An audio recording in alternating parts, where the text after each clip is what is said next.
लूकचे शुभवर्तमान अध्याय 10 वचन 2 मी वाचतो, सर्वांनी लक्ष द्या. तेव्हा त्याने त्यांना म्हटले, पीक फार आहे परंतु कामकरी थोडे आहेत.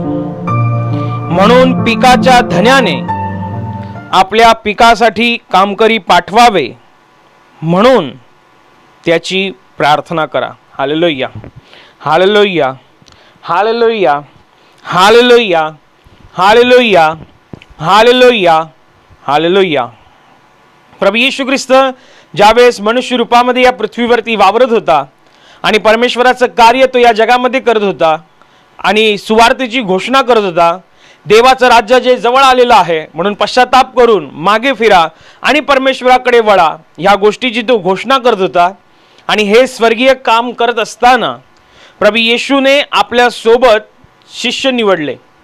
प्रभू येशूने 12 वंशातून, इस्रायलच्या 12 वंशातून 12 शिष्यांची निवड केली आणि हे येशूचे पहिले निवडलेले 12 शिष्य ठरले. त्यानंतर येशू ख्रिस्त त्यांना घेऊन गावागावात, नगरानगरात, शहरात जाऊन सुवार्ता सांगायचा.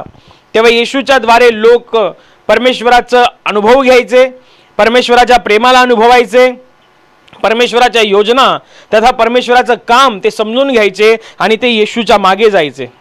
आणि हा येशूच्या मागे जाणाऱ्या लोकांची गर्दी दिवसागणिक वाढत गेली.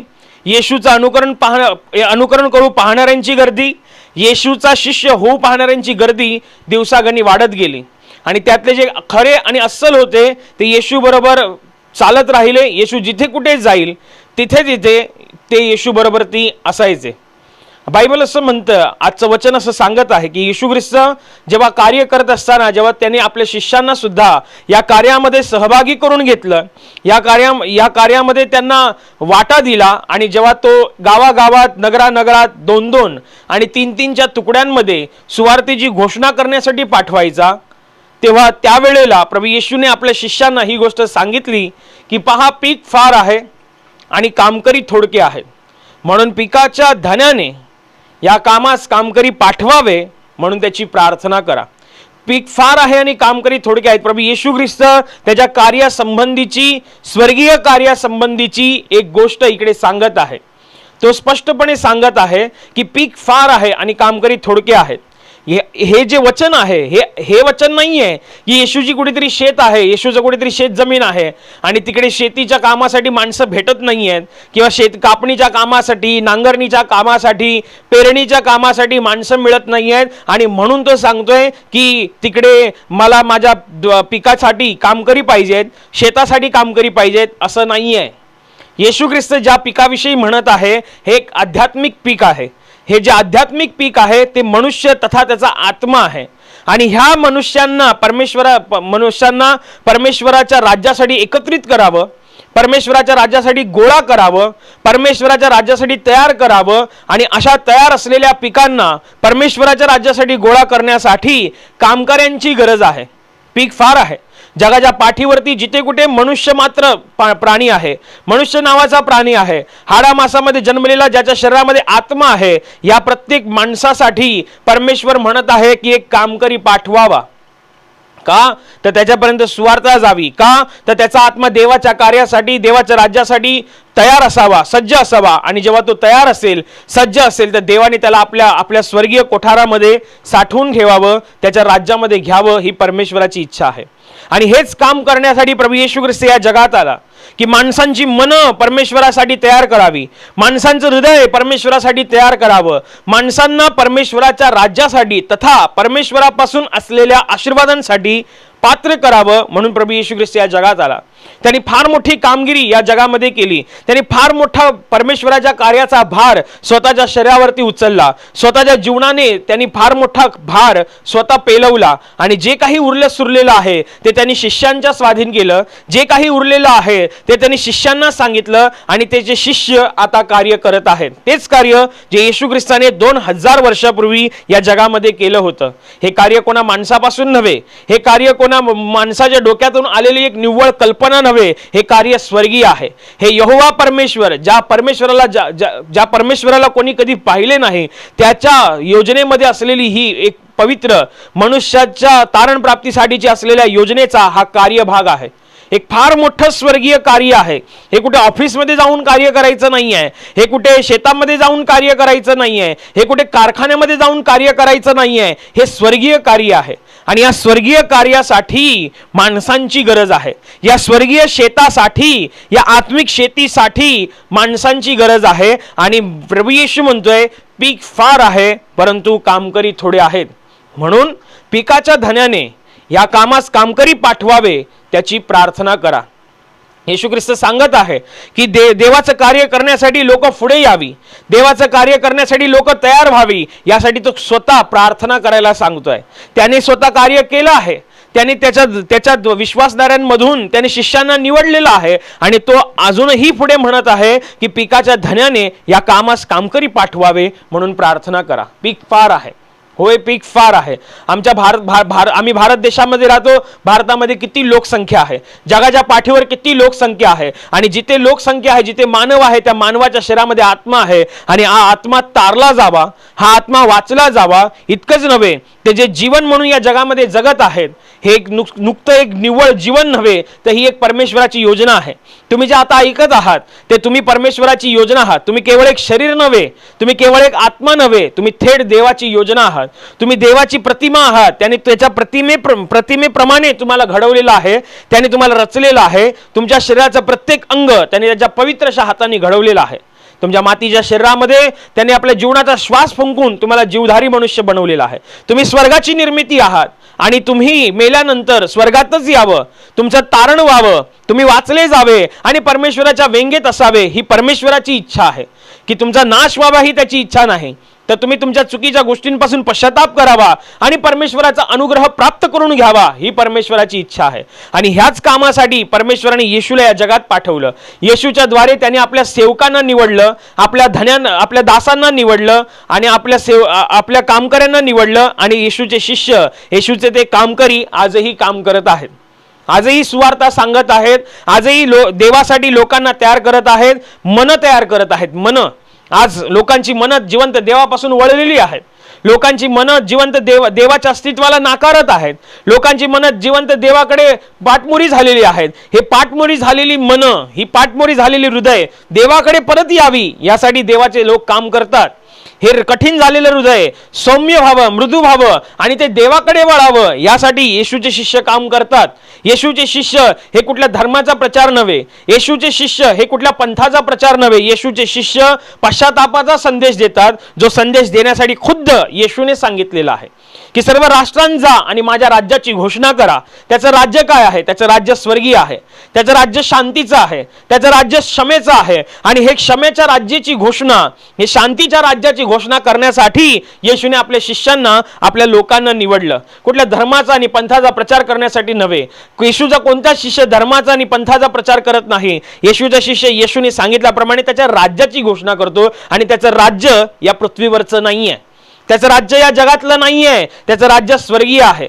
एकदा एका मनुष्याने येशूला प्रश्न विचारला की देवाचं राज्य, देव कुठे मिळणार, देव कुठे सापडणार, कुठे जाऊन आम्ही त्याची आराधना करावी, कुठे जाऊन आम्ही त्याची भेट घ्यावी आणि कुठे त्याचं ते राज्य, ते कुठे ते त्याचं ते किंगडम जे आम्ही पाहू आणि आम्ही विस्मित होऊ. येशू ख्रिस्त म्हणाला, देवाचं राज्य दृश्य स्वरूपात नाहीये, पाहते इथे किंवा तिथे नाही, पाहते तुमच्या मध्येच आहे. जेव्हा देवाला आवडणारं असं जीवन जगणारी लोक एकत्र येतात, तिथेच देवाचं राज्य तयार होतं. जेव्हा देवाच्या इच्छेमध्ये राहणाऱ्या लोकांचा जेव्हा जमावडा होतो, तिथेच देवाचं राज्य तयार होतं. शांतीप्रिय, परमेश्वराच्या शांतीप्रिय स्वभावाने आपल्या जीवनामध्ये जगणारी लोकांचं जेव्हा एकत्र येतात, तिथे देवाचं राज्य तयार होतं. देवाचं राज्य दृश्य स्वरूपातलं नाही आहे, देवाचं राज्य आत्मिक आहे, देवाचं राज्य स्वर्गीय आहे, देवाचं राज्य आध्यात्मिक आहे. आणि ह्या राज्याची घोषणा येशूचे शिष्य करतात. आणि ह्या घोषणा करण्यासाठी अजून सेवकांनी पुढे यावं, अजून त्या परमेश्वराच्या सेवकांनी, परमेश्वराच्या दासांनी, परमेश्वराच्या शिष्यांनी, परमेश्वराच्या कामकऱ्यांनी पुढे यावं, अशी परमेश्वराची इच्छा आहे. परमेश्वर स्वतः म्हणतोय की पिकाच्या धन्याने कामकरी पाठवावे म्हणून प्रार्थना करा. पीक फार आहे, जगाच्या पाठीवरती मनुष्य किती आहे आणि किती लोक आपल्या मर्जीनुसार जगत आहेत, देवाला न आवडणारं जीवन जगत आहेत, देवाकडे पाठमोरे झालेले आहेत, त्यांचं ते कठीण हृदय मृदू व्हावं यासाठी येशूचे शिष्य घोषणा करत आहेत. घोषणा काय आहे की देव प्रेमळ आहे, देव आजही जिवंत आहे, तो आपल्या लोकांकडे पाहतो, त्याला आपल्या लोकांची काळजी आहे, डोळ्यात निघणारा प्रत्येक अश्रू तो तपासतो आणि भग्न हृदय लोकांच्या सानिध्यात तो असतो. तुटलेल्या हृदयांचा तो परमेश्वर आहे आणि तो सर्व काही सांभाळणारा आणि सर्व काही करणारा परमेश्वर आहे. ही घोषणा सुरू आहे आणि जे पीक तयार होत आहे, जो आत्मा परमेश्वरासाठी तयार होत आहे, त्या आत्म्याला, त्या पिकाला परमेश्वराच्या स्वर्गीय कोठारामध्ये साठवण्यासाठी, म्हणजे स्वर्गामध्ये घेण्यासाठी, त्याच्या अलौकिक राज्यामध्ये घेण्यासाठी परमेश्वर उत्सुक आहे. प्रत्येकाचा आत्मा तारला जावा, कोणाचा नाश व्हावा ही त्याची इच्छा नाही, तर सर्वांनी पश्चाताप करावा ही त्याची इच्छा आहे. आणि हीच घोषणा करण्यासाठी येशूचे शिष्य आज जगभर कार्य करत आहेत. येशू ख्रिस्ताने जेव्हा शेवटची आज्ञा दिली, येशू ख्रिस्ताने अखेरची आज्ञा दिली, सर्व राष्ट्रांचा आणि माझ्या राज्याची घोषणा करा. ही अखेरची आज्ञा आहे, त्याच्या राज्याची घोषणा. त्याचं राज्य या जगाचं नाही आहे, हे लक्षपूर्वक तुम्ही ऐका. त्याचं राज्य हे जगाचं नाही आहे, त्याचं राज्य स्वर्गीय आहे, त्याचं राज्य शांतीचं आहे, त्याचं राज्य प्रेमाचं आहे. आणि प्रेमाची आणि क्षमेची परिभाषा येशू ख्रिस्ताने आपल्या जीवनातून अगदी चरमसीमेवरती जाऊन दाखवली.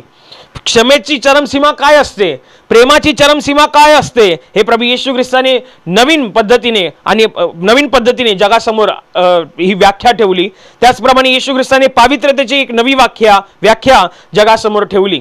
पीक फार आहे आणि कामकरी थोडे आहेत. येशूचं काम करण्यासाठी कामकरी थोडे आहेत. येशूच्या स्वर्गीय शेतामध्ये काम करण्यासाठी कामकरी थोडे आहेत. जेव्हा तुम्ही सुवार्ता सांगता, तुम्ही स्वर्गाच्या शेतातले कामकरी आहात, स्वर्गातल्या शेतातले. विचार करा, ह्या जगामध्ये, भौतिक जगामध्ये जगत असताना, सांसारिक जगामध्ये जगत असताना, जेव्हा शेतीसाठी शेतमजूर असतात, त्या शेतमजुरांनी शेती ते काम केल्यानंतर त्यांना मजुरी मिळते, एक मजुरी.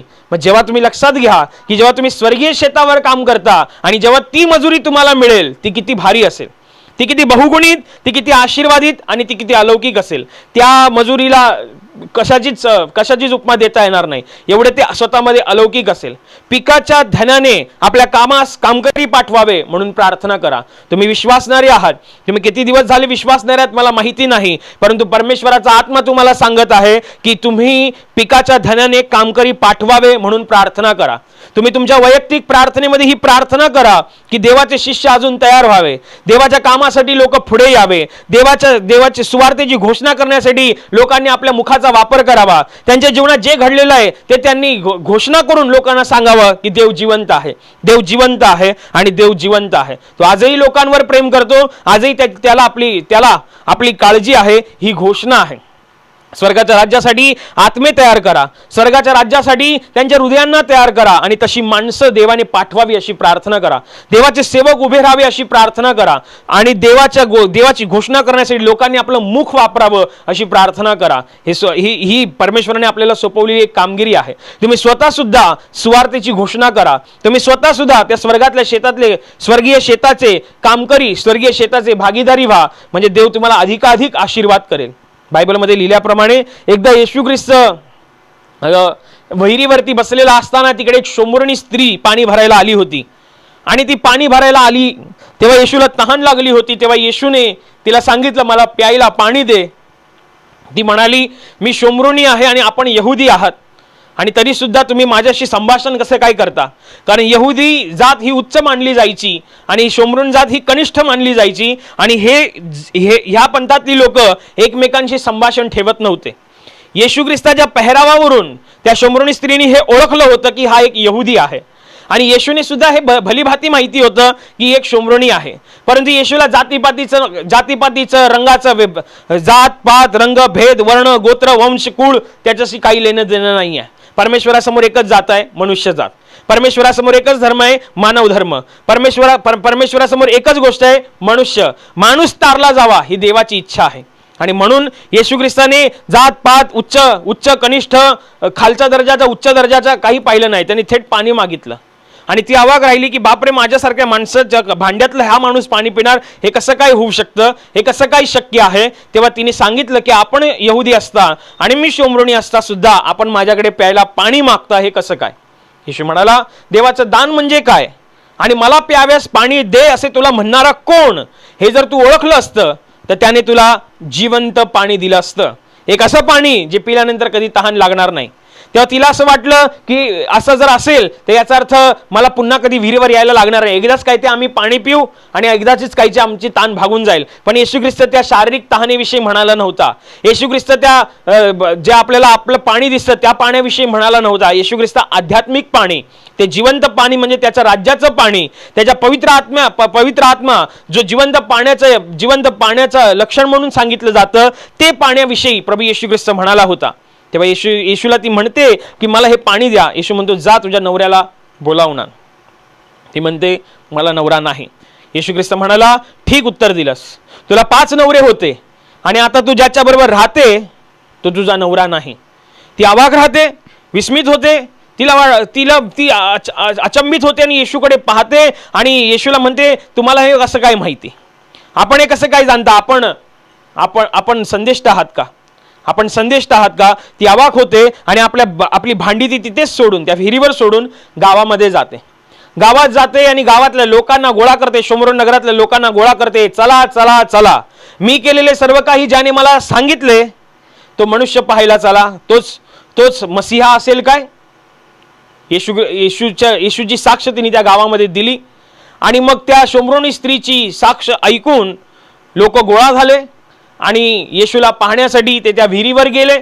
त्यांनी येशूला पाहिलं आणि येशूला विनंती केली की तुम्ही आमच्या गावामध्ये राहा. येशू ख्रिस्त त्यांच्या विनंतीला मान्यता देऊन 2 दिवस त्या गावात राहतो. या 2 दिवसामध्ये शोमरोन नगरातली लोक येशूच्या द्वारे पुष्कळ आध्यात्मिक अनुभव घेतात आणि 2 दिवसानंतर हे शोमरोन नगरातील लोक त्या बाईला, त्या स्त्रीला सांगतात, जिच्या साक्षीवरून लोक गोळा झाली आणि येशूला पाहायला गेली होती, तिला सांगतात बाई केवळ तुझ्या सांगण्यावरूनच नव्हे तर आम्ही पाहिलं आहे आणि आम्ही विश्वास ठेवतो की हाच मसीहा आहे. शोमरोन नगरातल्या बहुतेक लोकांनी येशू ख्रिस्ताचा स्वीकार केला. शोमरोन नगरातल्या बहुतेक लोकांनी येशूच्या द्वारे असलेल्या पापक्षमेचा संदेशाचा स्वीकार केला, येशूच्या द्वारे असलेल्या पापक्षमेची योजनेचा स्वीकार केला, येशूच्या द्वारे असलेल्या परमेश्वरीय योजनेचा स्वीकार केला. म्हणजेच त्यांनी येशूवर विश्वास ठेवला. त्यांची मनं देवासाठी तयार झाली, त्यांचं हृदय, त्यांचं जीवन देवासाठी तयार झालं आणि हे म्हणजे याचा अर्थ हे पीक देवासाठी तयार झालं. पण ह्याच्या मुळाशी जेव्हा जाऊन बघाल ही स्टार्टिंग पॉईंट कुठे आहे, स्टार्टिंग पॉईंट इथे आहे की येशूच्या द्वारे घडलेला चमत्कार पाहिला, आपल्या जीवनाविषयी ज्यांनी तंतोतंत सांगितलेलं आहे कदाचित हाच मसीहा आहे. कारण संदेशांच्या पुस्तकात लिहिलेलं आहे की मसीहाला सगळं काही माहिती आहे आणि ह्याला जर माझ्या जीवनातलं सगळं काही माहिती आहे आणि ह्याने जर माझ्या जीवनातलं मी त्याला पहिल्यांदाच पाहते आणि तोही मला पहिल्यांदा पाहतोय आणि तरी सुद्धा हा माझ्या जीवनाविषयी एवढी इत्यंभूत माहिती देतोय, याचा अर्थ हा मसीहा असणार आणि आपल्या जीवनाविषयी घडलेला हा अद्भुत प्रकार ऐकून ती थेट नगरामध्ये जाते आणि तिकडे जाऊन ती येशूची घोषणा करते. तिकडे जाऊन ती येशूच्या द्वारे घडलेल्या एका कृत्याची घोषणा करते आणि मग लोक एकत्र येतात, लोक येशूला विनंती करतात. येशू त्यांच्या विनंतीला मान्यता देऊन 2 दिवस त्यांच्या गावात राहतो आणि या 2 दिवसामध्ये शोमरोन नगरातली लोक येशूच्या द्वारे प्राप्त झालेल्या संदेशाचा स्वीकार करतात, येशूच्या द्वारे असलेल्या पापक्षमेच्या योजनेचा स्वीकार करतात, येशूच्या द्वारे असलेल्या परमेश्वरीय योजनेचा ते स्वीकार करतात. एकंदरीत ते स्पष्ट सांगतात की बाई केवळ तुझ्या बोलण्यावरूनच नव्हे तर आम्ही पाहिलं आहे, आम्ही विश्वास ठेवतो की हाच मसीहा आहे. शोमरोन नगरातली ही स्त्री जिने आपल्या जीवनामध्ये घडलेली गोष्ट पाहून, अद्भुत कृत्य पाहून जर ती तरी पण सांगायला गेलीच नसती तर त्या शोमरोन नगरातल्या लोकांनी विश्वास कुठनं ठेवला असता. ही सांगायला गेली, हिच्या जीवनात जे घडलंय ते तिने सांगितलं, याचा अर्थ परमेश्वराने तिला त्या गोष्टीसाठी निवडलं. परमेश्वराने त्या कामासाठी त्या शोमरोन नगरातल्या त्या लोकांच्या आत्म्यासाठी परमेश्वराने या स्त्रीची निवड केली. परमेश्वराने या स्त्रीला ती भूमिका दिली. कशी? जेव्हा परमेश्वराने तिच्या जीवनातलं काही सांगितलं. शोमरोन नगरातल्या लोकांना आपल्या जवळ बोलवण्यासाठी शोमरोनी स्त्रीची निवड झाली. अशी शोमरोनी स्त्री प्रत्येक गावात, प्रत्येक तालुक्यात, प्रत्येक जिल्ह्यात आणि प्रत्येक राज्यात परमेश्वराने निवडावं अशी प्रार्थना करा. परमेश्वराच्या राज्यासाठी, परमेश्वराच्या प्रेमासाठी लोक बोलली पाहिजेत, अशी लोक परमेश्वराने पाठवावी अशी प्रार्थना करा. ती जर गप्प राहिली असती शोमरोन नगरातल्या लोकांना तारण प्राप्तीचा संदेश कळालाच नसता. तो तारणाचा प्रभू त्यांच्या नगराच्या जवळ येऊन तसाच निघून गेला असता. पण नाही, परमेश्वराने योजना आखली. पूर्व योजनेमध्ये हे होतं की ही येणार, हिला मी सांगणार, ही जाऊन बोलणार, आणि अद्भुत रीतीने परमेश्वराने ते कार्य केलं. असं प्रत्येक नगरासाठी देवाने अशा शोम्रोनी स्त्रीसारख्या मनुष्याला निवडावं अशी प्रार्थना करा. प्रार्थनेमध्ये हा विषय ठेवा की प्रभू, ज्याप्रमाणे त्या शोम्रोन नगरातल्या लोकांना तुझ्या जवळ बोलवण्यासाठी तू शोम्रोनी स्त्रीची निवड केली, अगदी त्याप्रमाणे आमच्या राज्यातल्या, आमच्या गावातल्या, आमच्या नगरातल्या लोकांसाठी सुद्धा तुझ्या दासाला तू पाठव, तुझ्या लोकांना तू पाठव, तुझ्या कामकऱ्यांना तू पाठव, अशी तुम्ही प्रार्थना करा. आणि स्वतःसाठीही प्रार्थना करा की मलाही त्या शोम्रोनी स्त्रीसारखी माझ्या नगरात, माझ्या गावात जाऊन घोषणा करता यावी, अशी माझ्यावरही दया कर, अशी माझ्यावरही कृपा कर. मला सुवार्थ सांगण्यासाठी मला भक्कम पुरावा दे, मला सुवार्थ सांगण्यासाठी माझ्याकडे भक्कम शब्द दे, एकंदरीत मला तुझा पवित्र आत्मा दे. प्रार्थना करा तुम्ही. या शोम्रोनी स्त्रीने अशी साक्ष देणं ही एक प्रकारची घोषणा आहे की मसीहा आहे, वाचवणारा आहे, तारणारा आहे. हे फार महत्वाचं आहे. अशी प्रार्थना करा तुम्ही. येशू ख्रिस्त म्हणतोय की पिकाच्या धन्याने आपल्या कामास कामकरी पाठवावे, म्हणून त्याची प्रार्थना करा. हा तुमच्या वैयक्तिक प्रार्थनेत हा विषय असलाच पाहिजे. तुमच्या स्वतःसाठीही की मलाही त्या शोम्रोनी स्त्रीसारखं बोलता यावं, अशी दया, अशी कृपा आणि असा धीर, असं सामर्थ्य मलाही प्राप्त होत, म्हणजे मीही सांगेन आणि अजून लोक तयार होत, अशी सुद्धा प्रार्थना करा. अशी सुद्धा प्रार्थना करा. मला माझ्या माहितीमध्ये असल्याप्रमाणे राजस्थानला पुष्कर या ठिकाणी भक्त सिंग नावाचे हे परमेश्वराचे सेवक तिकडे सुवार्थीसाठी गेले होते. परंतु ते सुवार्थ न सांगता तिथल्या एका नदीमध्ये गेले आणि त्यांनी हातामध्ये पाणी घेऊन परमेश्वर पित्याकडे प्रार्थना केली की या नगरातून, या गावातून किंवा ह्या ठिकाणातून तू तुझ्या सेवकाला निवड, तू तुझ्या दासाला निवड. आणि झालं असं की पंडित धर्मप्रकाश शर्मा हे देवाचे फार मोठे सेवक होऊन गेले. त्यांना देवानी त्या गावामध्ये त्या ठिकाणी निवडलं. एक फार मोठी योजना होती ती, एक फार मोठी कॉलिंग होती ती. तुमच्यातील कित्येक लोकांना माहितीही असेल की पंडित धर्मप्रकाश शर्मा हे साधं व्यक्तिमत्व नव्हतं. ह्यांच्या जीवनाला प्रसिद्धी होण्यासारखी बरीच माध्यम, बरीच व्यक्तिमत्व होते. यांची जीवनाची पार्श्वभूमी फार प्रसिद्ध होती. त्याचबरोबर त्यांनी बिर्ला कंपनीमध्ये काम सुद्धा केलेलं आहे. ते सिनेमामध्ये सुद्धा कामाला होते. राजस्थानच्या युवा काँग्रेस कमिटीचे ते अध्यक्ष होते. एवढी मोठी प्रसिद्ध त्यांची पार्श्वभूमी होती.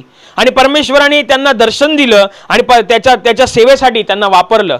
पण ही प्रार्थना कोणीतरी अगोदर काही वर्षापूर्वी त्या गावामध्ये त्या ठिकाणी जाऊन केली होती. त्यांच्या त्या प्रार्थनेला पंडित धर्मप्रकाश शर्मा यांच्या स्वरूपात उत्तर मिळालं. आणि ही फार महत्वाची बातमी आणि ही फार महत्वाची शिकण्यासारखी गोष्ट अशी आहे की ह्या वचनाप्रमाणे भक्त सिंग या देवाच्या सेवकाने प्रार्थना केली की पिकाच्या धन्याने आपल्या कामास कामकरी पाठवावे, म्हणून त्यांनी प्रार्थना केली. त्यांच्या एका प्रार्थनेला पंडित धर्मप्रकाश शर्मा यांच्या स्वरूपात उत्तर मिळालं. तुम्ही युट्यूबवरती पंडित धर्मप्रकाश शर्मा सत्य की खोज हा त्यांच्या जीवनावर आधारित एक चित्रपट आहे. तुम्ही तो चित्रपट पाहून त्यांच्या जीवनामध्ये परमेश्वराने कसं कार्य केलं आणि ते कोणाच्या प्रार्थनेचं उत्तर आहेत हे तुम्हाला अगदी सुस्पष्ट पद्धतीने कळेल. परमेश्वराची ही इच्छा आहे की त्याच्या कार्यासाठी लोकांनी पुढे यावं. परमेश्वराची ही इच्छा आहे की त्याच्या कामासाठी कामकरी उभे राहावे. तुम्ही फक्त उभं राहण्याची गरज आहे. परमेश्वर तुमच्या बाजूनी होईल. तुम्ही फक्त बोलायची गरज आहे. देव तुमच्या मुखामध्ये त्याचे शब्द भरेल. तुम्ही फक्त बोलायची गरज आहे. तुम्ही बोलाल तसं घडेल. असं परमेश्वर तुम्हाला आशीर्वाद देईल. एका ठिकाणी बायबलमध्ये एक सुंदर घटना आहे की गरसेकर नावाच्या प्रदेशातल्या एका भूतग्रस्ताला येशूने बरं केलं. हा गरसेकर प्रदेशातील भूतग्रस्ताची पार्श्वभूमी अशी होती की हा अशुद्ध आत्म्याच्या त्रासाने पीडित होता. इतका पीडित की तो लोकांना अपाय करायचा, लोकांना त्रास द्यायचा, इथपर्यंत की तो स्वतःच्या शरीराला ठेचून काढायचा. जो माणूस स्वतःच्या शरीराची पर्वा करत नाही तो दुसऱ्याला सोडेल का? विचार करा. लोकांना आणि समाजाला तो अपायकारक असल्यामुळे, त्याच्या घरच्या लोकांना तो अपायकारक असल्यामुळे त्याला लोक कुठेतरी दूर लांब नेऊन जंगलात कुठेतरी एका कबरेमध्ये, गुफारूपी कबरेमध्ये साखळदंडाने बांधून ठेवायचे. इतका तो अपायकारक होता, इतका तो अक्राळ विक्राळ झाला होता. आणि म्हणून लोक त्याला कुठेतरी लांब जंगलामध्ये, गुफारूपी कबरेमध्ये साखळदंडाने बांधून ठेवायचे. परंतु त्याच्या आतमध्ये अशुद्ध शक्तीचा एवढा प्रचंड प्रभाव होता की तो साखळदंड तोडून काढायचा आणि दगडाने आपलं शरीर ठेचायचा. आरडाओरडा करत रात्री बेरात्री निवस्त्र असा इकडून तिकडे तो फिरायचा. एवढी बिकट आणि भयानक अशी अवस्था त्याची होती. येशू ख्रिस्त जेव्हा त्या प्रदेशाच्या समुद्रकिनारी येतात तेव्हा हाच माणूस त्यांना इकडून तिकडे धावताना दिसतो. प्रभू येशू त्यांना पाहतात आणि बायबल म्हणतं येशू ख्रिस्त जसे मंचव्यातून खाली उतरतात आणि किनाऱ्यावरती येतात तेवढ्यात तो अशुद्ध आत्म्याने पीडित असलेला माणूस येशूच्या पुढ्यात येतो आणि घाबरून सांगतो, हे परात्पर देवाच्या पुत्रा, तो आमच्यामध्ये का पडतोस? आमच्यामध्ये म्हणजे मग कोणामध्ये? त्या माणसामध्ये आणि त्या माणसाच्या आतमध्ये जे अशुद्ध आत्मे आहेत त्या दोघांच्या मध्ये का पडतो? आम्हाला अधोलोकात जाण्याची आज्ञा करू नको, तर बाजूला जो डुकरांचा कळप चरत आहे त्या डुकरांच्या कळपात जाण्याची आज्ञा कर.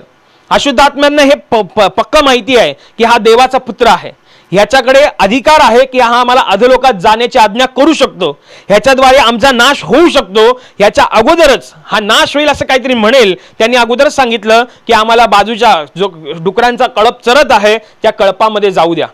आणि मग त्यांना ती परवानगी मिळते आणि त्या माणसाच्या आतमधले असलेले सर्वच्या सर्व अशुद्ध आत्मे त्या डुकरांच्या कळपामध्ये शिरतात आणि डुकरांचा कळप सैरा वैरा इकडून तिकडे पळतो आणि डोंगराच्या उंच कड्यावरून उडी मारून समुद्राच्या पाण्यामध्ये गुदमरून मरून जातो. आणि इकडे हा माणूस जो निवस्त्र होता, आता त्याच्या अंगावरती वस्त्र घालण्यात आली तरी तो काही बोलत नाही आहे, कारण तो आता शुद्धीवर आलेला आहे, कारण तो आता पूर्णपणे बरा झालेला आहे. अशुद्ध आत्म्याच्या भयान पिढेपासून प्रभू येशू ख्रिस्ताच्या स्पर्शाने उपस्थितीने तो पूर्णपणे मुक्त झाला, पूर्णपणे बरा झाला. आणि आता होतं असं की ज्यांचा तो कळप होता त्या कळपाच्या मालकाला असं वाटतं की येशू कोणीतरी जादूगार आहे, की त्यांनी काहीतरी केलं आणि आमची मेंढरं अशी झाली. आणि म्हणून ते गावात जातात, आपल्या गावात जातात, शेततळ्यात जातात आणि लोकांना गोळा करून सांगतात की बघा कोणीतरी भयानक जादूगार आलेला आहे आणि त्याच्यामुळे आमची मेंढरं मेलेली आहेत. असा कुप्रचार ते करतात, चुकीचा प्रचार ते करतात. आणि गावातली सगळी लोक येतात, शेतमळ्यात जमलेली सगळी लोक येतात आणि येशूला सांगतात आमच्या गावात येऊ नका, कारण त्यांना असं वाटतं ह्यांचा जर कळप गेला तर आमचं पण काहीतरी नुकसान होईल, येशूला आपल्या गावात घेऊच नका, येशूला आपल्या गावात एंट्री देऊच नका. आणि म्हणून ते येशूच्या शिष्यांना नाकारतात. आणि येशू ख्रिस्त पुन्हा एकदा मंचव्यात बसून दुसऱ्या दिशेने जात असताना बायबल म्हणतं की हा बरा झालेला माणूस जो अशुद्धात्म्याच्या पिढेमध्ये होता, हा बरा झालेला माणूस येशूला विनंती करतो की मला तुमच्या सोबत येऊ द्या.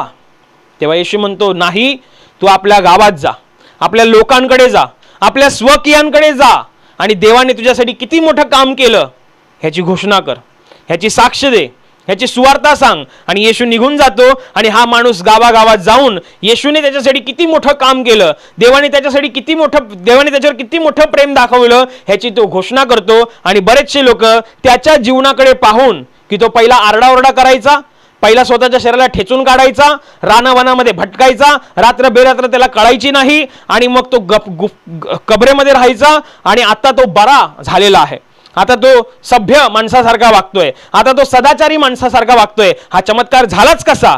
तू बरा झालाच कसा? की तू एवढा प्रॉब्लेम मध्ये होता की लोक तुला कुठेतरी लांब नेऊन जंगलामध्ये नेऊन कुठेतरी कबरेमध्ये साखरदाण्याने बांधून ठेवायचे, एवढा तू लोकांना अपायकारक होता आणि आता तू लोकांमध्ये वावरतोय, स्वतःच्या घरामध्ये वावरतोय, कपडे घालून आहेस तू आणि सगळं काही व्यवस्थित आहे, हे झालं कसं? तेव्हा तो सांगायचा येशू नावाच्या माणसाने मला बरं केलेलं आहे, ही सुवार्ता सांगायचा.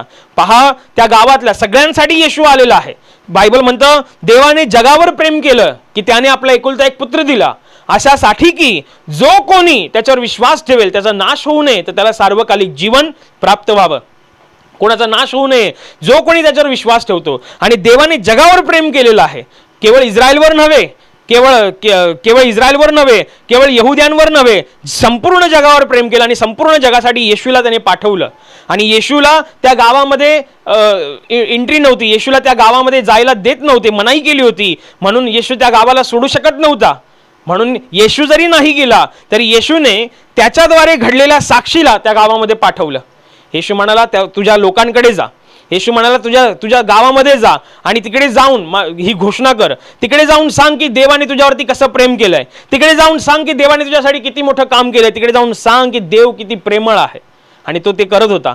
याचा अर्थ सांगण्याचं तात्पर्य असं आहे की परमेश्वर आपल्या कामासाठी कामकरी पाठवतो, परमेश्वर आपल्या लोकांसाठी त्याच्या दासांना पाठवतो, परमेश्वर आपल्या लोकांसाठी त्याच्या सेवकांना पाठवतो. त्याच्या सेवकांचा स्वीकार करा, त्याची सेवकं उभी राहावी. येशूने किती सेवकांना उभं केलं, येशूने किती शिष्यांना उभं केलं. आजही जगाच्या पाठीवर देवाचे छोटे मोठे कितीतरी शिष्य, कितीतरी दास देवाचं कार्य करत आहेत आणि तरीही पीक फार आहे. आणि बायबल म्हणतं पिकाच्या धन्याने आपल्या कामास कामकरी पाठवावे व्हावे म्हणून प्रार्थना करा. प्रार्थना करा की जसं की तू त्या गरसेकर प्रदेशातील भूतग्रस्तांना त्याच्या भूतग्रस्ताला बरं करून त्याच्या गावातल्या लोकांचं तारण करावं म्हणून त्याची निवड केली. शोमरोन नगरातल्या लोकांचं तारण करावं म्हणून शोमरोनी स्त्रीची निवड केली. तसं माझ्या गावातल्या लोकांचं तारण व्हावं माझी निवड कर. तुझ्या सेवकाची निवड कर, तुझ्या दासाची निवड कर. जसे शोमरोनी स्त्रीने बेधडक होऊन आपल्या जीवनातला भूतकाळ सांगितला, कुठलीही लाज कुठलीही शरम न बाळगता, की माझ्या जीवनात त्यांनी सांगितलं की मला 5 नवरे होते आणि आता मी ज्याच्यावर राहते तो माझा नवरा नाहीये. माझ्या जीवनातली इत्यंभूत माहिती त्यांनी सांगितली, म्हणजे तो कोणीतरी आहे. तुम्ही बघायला चलाच. तिने लाज बाळगली नाही. परमेश्वराचं प्रेम सांगायला कशाची लाज, परमेश्वराचं भय सांगायला परमेश्वराची कृपा सांगायला कशाची लाज. अरे जर देवाने सगळं काही दिलेलं आहे तर परमेश्वरच सगळं काही बघणार. एका आईची साक्ष मला आठवते, सातारा जिल्ह्यामध्ये ही साक्ष घडलेली. त्यांच्या मुलाला काहीतरी HIV चा त्रास होता आणि हा मरायला टेकला होता, अशी काहीतरी अवस्था होती. त्यांना काहीतरी प्रार्थनेचं कळालं आणि ते प्रार्थना सभेमध्ये आले आणि प्रार्थना सभेमध्ये त्यांनी भाग घेतला आणि देवाची कृपा त्याच्यावरती हळूहळू होत गेली आणि तो मुलगा पूर्णपणे बरा झाला. आता तो देवाचं कार्य करतो, आता तो देवाची सेवा करतो. देवाने त्याला सेवक म्हणून निवडलं. परंतु जेव्हा हा नुकताच बरा झाला होता आणि साक्ष देण्याची वेळ आली तेव्हा त्याची आई परमेश्वराचं प्रेम फार मोठ्या जोमाने सांगायची की माझा मुलगा मरायला टेकला होता, माझ्या मुलाला हा आजार होता, माझ्या मुलाला हा त्रास होता. HIV त्रास कोण सांगणार नाही पटकन, पण त्यांनी सांगितलं होता, त्याला मरायला टेकला होता, पण परमेश्वराने त्याला बरं केलं. त्या क्रूसावरनं गळणाऱ्या रक्ताच्या धारेने त्याला बरं केलं, ही तिने घोषणा केली. तेव्हा तिच्या लोकांनी तिला सांगितलं, तिच्या घरच्यांनी सांगितलं असेल म्हणा किंवा नातेवाईकांनी, की असं लोकांना सांगू नको की याला हा त्रास होता म्हणून, नाहीतर ह्याचं लग्न होणार नाही. लोकांना सांगू नको की याला त्रास होता म्हणून, नाहीतर लोक आपल्याशी दुरावा निर्माण करतील. ती म्हणाली कशाला नाही सांगायचं. अरे जर देवाने त्याला मरणातून बरं केलेलं आहे, मरणाच्या दारीतून त्याला बाहेर काढलेलं आहे, तर लग्न करायचं पण तो बघून घेईल. एवढा विश्वास तिने दाखवला. म्हणून स्वार्थ सांगताना, देवाच्या राज्याची घोषणा करताना कधी लाज बाळगू नका, कधी शंका बाळगू नका. तुम्ही बोलाल, तुमच्या शब्दाला स्वर्गाच्या राज्यातून देव समर्थन देईल. कारण तुम्ही जे काम करत आहात ते या पृथ्वीचं नव्हे, हे स्वर्गाचं काम आहे. विचार करा, जो माणूस स्वर्गाचं काम करतोय, जो माणूस या पृथ्वीवरती राहून देवाचं काम करतोय, हे किती मोठं आहे. देवाचं काम करण्यासाठी देव तुमच्या जीवनात जर साक्ष घडवतोय तर तुम्ही सुवार्थ सांगायला मोकळे आहात. देवाने तुमच्या जीवनामध्ये हस्तक्षेप केलाय, तुम्ही साक्ष सांगायला मोकळे आहात. तुम्ही साक्ष सांगू शकता, तुम्ही साक्ष सांगण्यासाठी पात्र आहात. मोकळे आहात म्हणण्यापेक्षा तुम्ही साक्ष सांगण्यासाठी पात्र आहात. देवाच्या द्वारे तुमच्या जीवनात तुम्ही प्रेमाला अनुभवलंय, तुम्ही साक्ष सांगण्यासाठी पात्र आहात. तुम्ही सांगा साक्ष. परमेश्वर त्याच्या रक्ताने त्याच्या सेवकांना उभं करतोय, परमेश्वर त्याच्या रक्ताने पुलपीट उभा करून देतोय आणि त्याचे सेवक घोषणा करत आहेत. अजूनही पीक फार आहे, अजूनही लोकांपर्यंत सुवार्थ जायची आहे. त्याच गोष्टीची स्वार्थ सांगण्यासाठी देवाने त्याच्या दासांना निवडावं म्हणून प्रार्थना करा आणि स्वतःसाठीही प्रार्थना करा की मलाही परमेश्वराने निवडावं, मलाही परमेश्वराने सुवार्थ सांगण्यासाठी निवडावं. त्याच्या कामासाठी मी काम करायला तयार आहे. तुम्ही तयारी तर दाखवा. जोपर्यंत तुम्ही तयारी दाखवत नाही, देव हस्तक्षेप नाही करत. जोपर्यंत तुम्ही आपली सज्जता दाखवत नाही, तयारीपणा दाखवत नाही, रेडीनेस दाखवत नाही, तोपर्यंत परमेश्वर तुम्हाला निवडणार नाही. तुम्ही तयारी दाखवा की प्रभू मला तुझं कार्य करायचं आहे, मला या गोष्टींची गरज आहे. प्रभू मला तुझी घोषणा सांगायची आहे, मला या गोष्टींची गरज आहे.